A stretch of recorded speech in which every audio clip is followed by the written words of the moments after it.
Friends, regarding the sustainability of universal and lasting peace, Baha'u'llah had a twofold approach. One, individual transformation, and two, structural transformation. Both are necessary and equally important. In fact, one cannot do without the other. Both are actually interdependent. Individual transformation refers to the widening of loyalties in order to embrace all of humanity.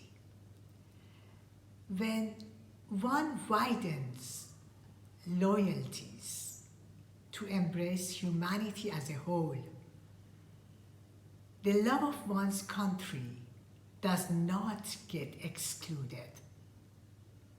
What does get excluded is bias and prejudice. But this is not sufficient. It is not enough for individuals to acknowledge their oneness when they continue to live in a disunited world. Just as it is not enough for governments to come together and agree and get united if individuals continue to feel hostile and malicious towards one another. Structural transformation refers to coming together of the nations in a world government and a world commonwealth.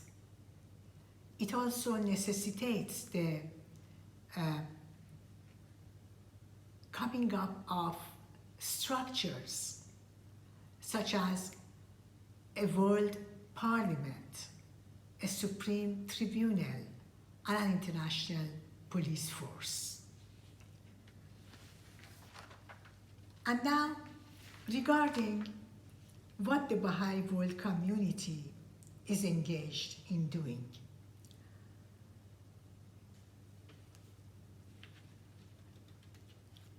There are 4 core activities to bring about positive transformation in individual lives.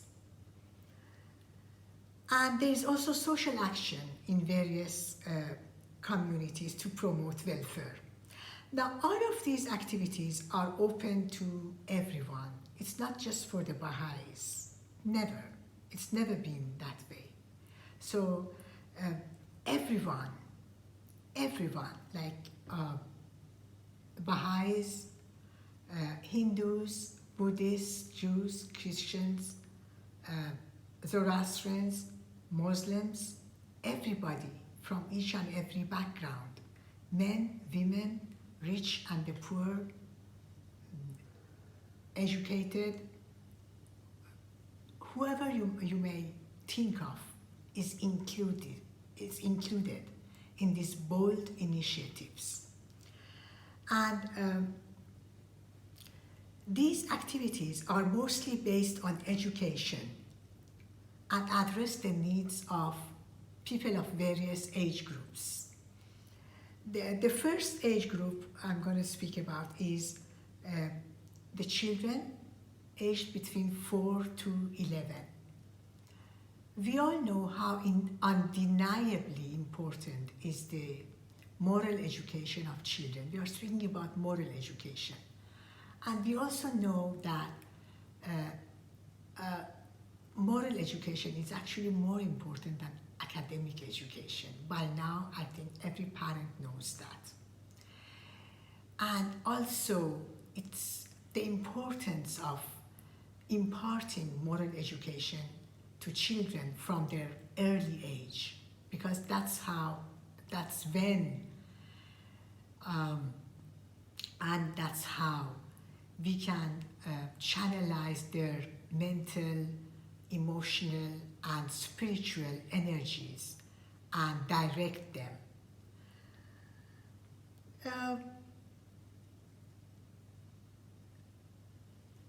These books or these courses that are offered teach through stories, quotations, drawings, even cooperative games. That's really amazing and interesting because when we hear the word games, we invariably think of winning. There are always winners when we talk about games.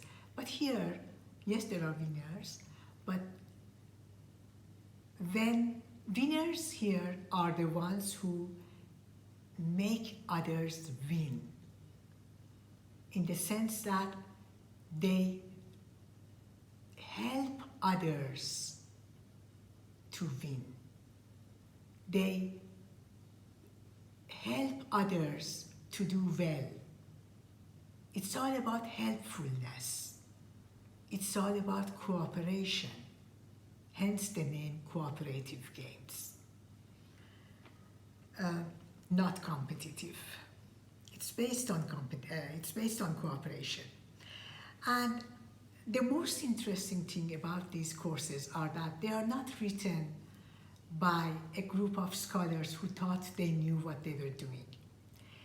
They are based on evaluation. You see, evaluation that was actually based on several years. I'm talking about several years of evaluation, sometimes 10 years, a full decade of evaluation,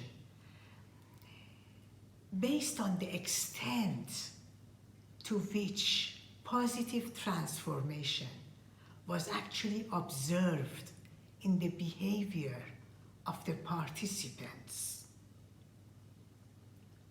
You see? So the book was done part by part with the participants, and then they were observed closely, and accordingly modifications were made in the materials that were used in the book, and certain things were added, certain things were deleted, until the time when no more modifications were deemed necessary. And only then it was finalized and published. So finally, the result is that the book is what works, not what a group of people thought would work.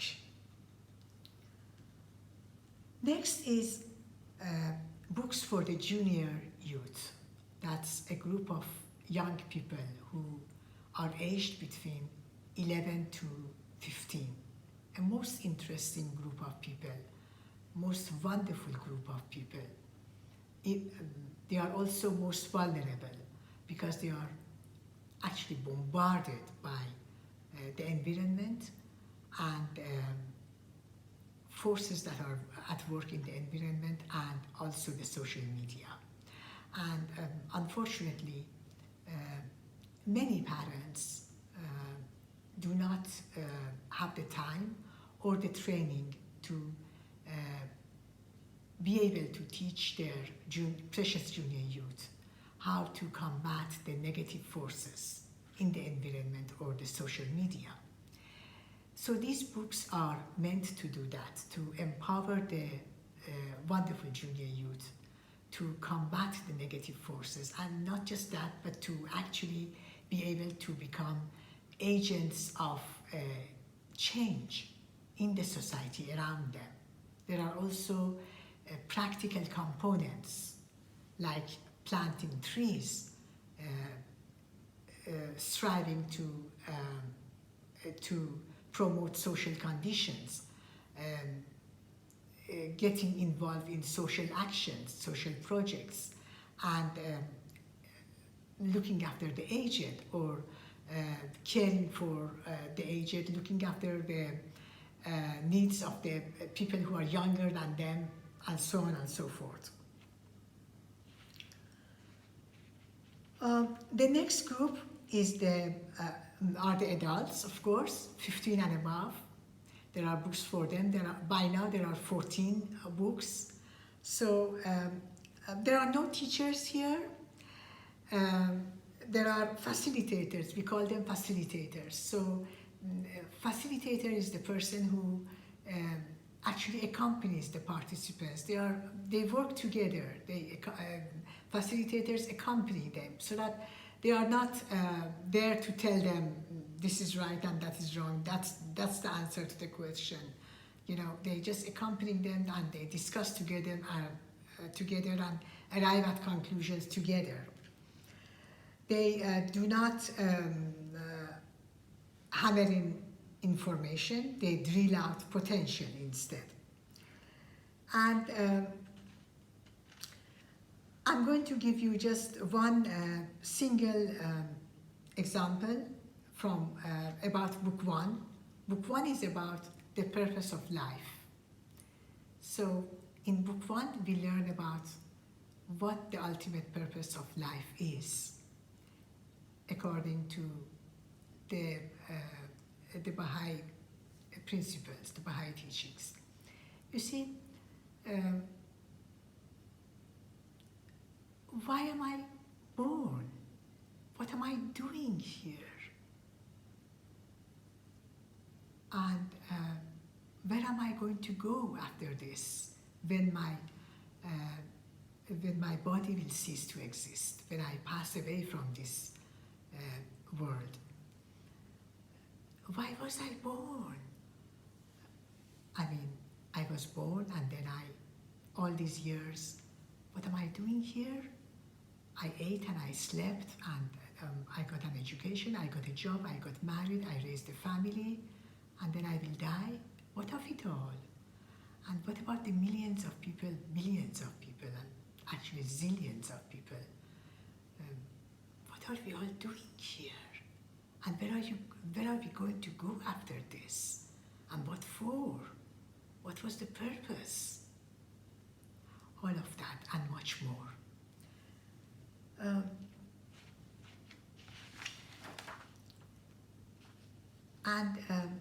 The other one, the other core activity, the last one I'm going to speak about, is about devotional gatherings or prayer gatherings. It has a double purpose. Again, as I have already said, here again, people of various backgrounds, various religious backgrounds, followers of various religions actually are welcome. Our friends, our relatives, our neighbors, they are all welcome to come to our house and join us together. We work together, we join together to increase our spiritual susceptibilities. So the purpose of these devotional gatherings are twofold. First, it increases or nurtures or awakens our spiritual susceptibilities because we are praying. We may read from sacred scriptures, our own sacred scriptures, a Muslim reading from his sacred scriptures, Hindus, Buddhists, whatever sacred scriptures they have, or from their own hearts, whatever they wish to pray about. So increasing spiritual susceptibilities. And secondly, cementing our hearts together, bonding together, creating unity because we are under a single roof, praying to a single God. So that creates unity. So those are the two aims that are being fulfilled. So now, that's all for now. There's more to say, but I just said things in short. And thank you so much for all of your patience, and God bless.